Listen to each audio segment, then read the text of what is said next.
15 വർഷം പഴക്കമുള്ള ബൈക്കിൽ 14,000 കിലോമീറ്റർ താണ്ടി 10 സംസ്ഥാനങ്ങളിലൂടെ സാഹസിക യാത്ര നടത്തി കാളികാവ് സ്വദേശിയായിട്ടുള്ള യുവാവ്.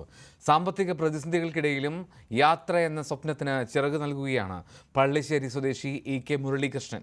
കഴിഞ്ഞ ദിവസമാണ് മുരളീകൃഷ്ണൻ വീട്ടിൽ തിരികെ എത്തിയത്. പെയിന്റിംഗ് ജോലി ചെയ്ത് സമ്പാദിച്ച പണം ഉപയോഗിച്ച് 15 വർഷം പഴക്കമുള്ള ബൈക്കിലാണ് മുരളീകൃഷ്ണൻ സാഹസിക യാത്ര നടത്തിയത്. തമിഴ്നാട്, ആന്ധ്രാപ്രദേശ്, ഒഡീഷ, പശ്ചിമ ബംഗാൾ, നാഗാലാൻഡ്, അരുണാചൽ പ്രദേശ്, മേഘാലയ, സിക്കിം തുടങ്ങിയ സംസ്ഥാനങ്ങളിലൂടെയെല്ലാം മുരളി ബൈക്കിൽ സഞ്ചരിച്ചു.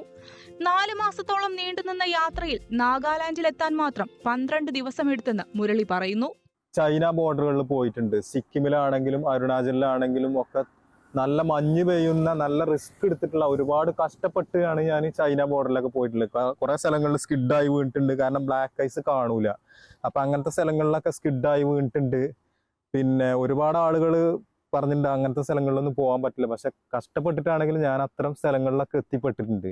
പിന്നെ 15,000 അടി മുകളിൽ ഈ ബൈക്കും കൊണ്ട് ഞാൻ പോയത്. സേലാ പാസിലാണെങ്കിലും അതുപോലെ ബുംലയിലാണെങ്കിലും ഒക്കെ ഒരുപാട് പ്രതിസന്ധികൾ തരണം ചെയ്തിട്ടാണ് അങ്ങനെയൊക്കെ പോയിട്ടുള്ളത്.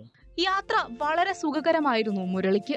എല്ലാ സംസ്ഥാനങ്ങളിലെയും ജനങ്ങൾ നല്ല രീതിയിൽ പെരുമാറിയതായി മുരളി പറയുന്നു. കേരളത്തിൽ നിന്നാണ് വരുന്നതെന്നറിഞ്ഞപ്പോൾ എല്ലാവരും കൂടുതൽ സ്നേഹം കാണിച്ചതിന്റെ സന്തോഷവും മുരളിക്കുണ്ട്. യാത്രകൾ ഇനിയും തുടരാൻ തന്നെയാണ് മുരളിയുടെ ആഗ്രഹവും തീരുമാനവും. News 18 തിരൂർ.